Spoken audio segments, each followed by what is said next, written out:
Dobrý deň, milé deti. Dnešná rozprávka sa volá Ako Postosuchus zarobil na motocykel.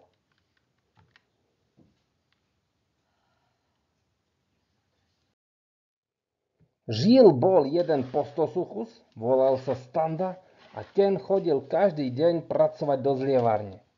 Keď chodil ráno tam, večer naspäť, míňal obchod s motocyklami a za každým sa záľubne pozeral do výkladu na vystavené exponáty.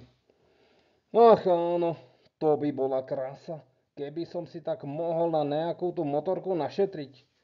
Ale nejaký čas to potrvá, keď by som tak vymyslel spôsob, ako prísť k prašulám trochu rýchlejšie. A tak to šlo deň za dňom. A tu ho vidíme, náš hrdina Postosuchus Standa. Až raz, pred spaním, Standovi vypadol zub. Už sa mu nechcelo stávať z postele a tak ho len zasunul pod vankúš a hneď zaspal. Aké bolo jeho prekvapenie, keď ráno vstal posteľ a pod vankúšom našiel peniazok. Hneď si spomel na zub a bolo mu jasné, že povesť o zúbkovej víle neklamala. Celý deň na to musel myslieť a keď sa večer vracal zo zlievárne, kde toho dňa naozaj nebol zamestnancom mesiaca, už ňom kľúčil plán. Ten plán ale potreboval pomocníka. Jeho sused, pán Ankylosaurus, sa večer ometal po zahrade a keď ho Standa cez plot pozdravil, myslel si ako obvykle niečo ako Pán Ankylosaurus bol napokon tak trochu rasista, pretože, ako milé deti viete, Postosuchus nie je žiadny dinosaurus, ale prach obyčejný jašter, predchodca dnešného krokodíla. Dobrý večer, susede, to je dnes pekne. Pozrite, začal Postosuchus okľukou. No jo, jasne jo. Rozhovoril sa Ankylosaurus. Pane suseda, viete, potreboval by som od vás takú pomoc, ale je to taká zvláštna vec. No, tak to som teda zvedavý, myslel si Anky. Ale ešte než domyslel, už sa to aj dozvedel.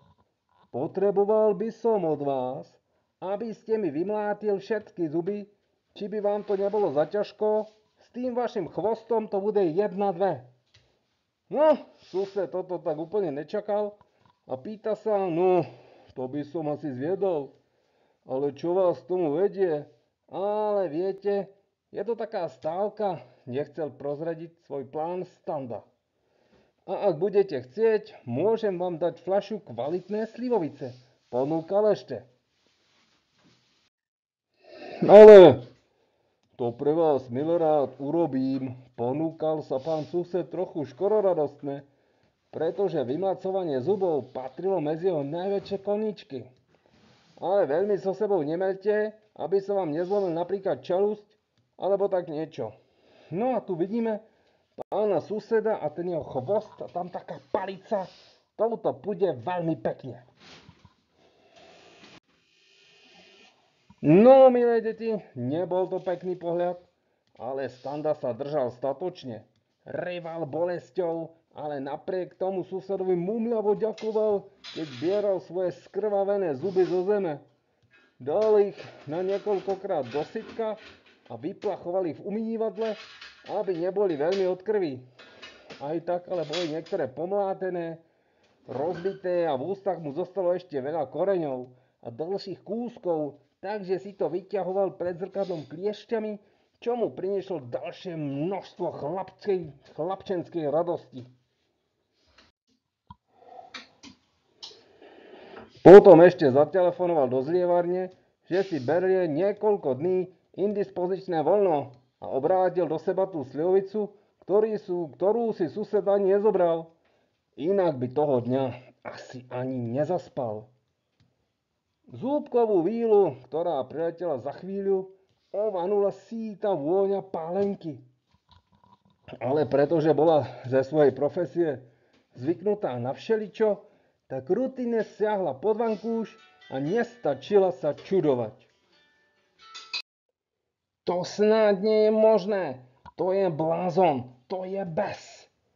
Každopádne, služba je služba a tak milej Víle nezostalo, než aby niekoľkokrát letela tam a späť, aby tohto klienta vybavila.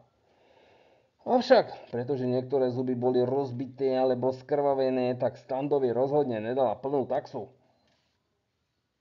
A tu ju vidíme, ako berie jeden z tých peknučičkých zúbkov, ktorý není tak príliš skrvavený. Keď sa tu postosuchu Standa ráno prebudil, tak najskôr dopil, čo zostalo vo fľaši na dne a začal šmátrať pod vankúšom. Bolo tam minci požehnanie, takže spočítal, že mu to stačí nie len na motorku, ale aj na príľbu a poriadny prídel pohonných hmôt. Čo bolo však horšie, tak sa bez zubov nedokázal skoro najesť, ale tomu tak veľmi nevadilo, jednak rovnako nemal veľmi nakúpené a tiež si hovoril, že aspoň trochu zľahne do plaviek. Inu, milé deti, Standa všetky výzvy prekonal. Zuby mu dorástli, schudnul, preháňal sa na motorke, so susedom sa skamarátil a ešte sa stal po nejakom čase v zlievárni predákom. Avšak, milé deti, čo s tými zubami Víly robia, to sa ma nepýtajte. A to je, milé deti, pro dnešek všetko. Nezabudnite dať odber, like a zvonček a dovidenia.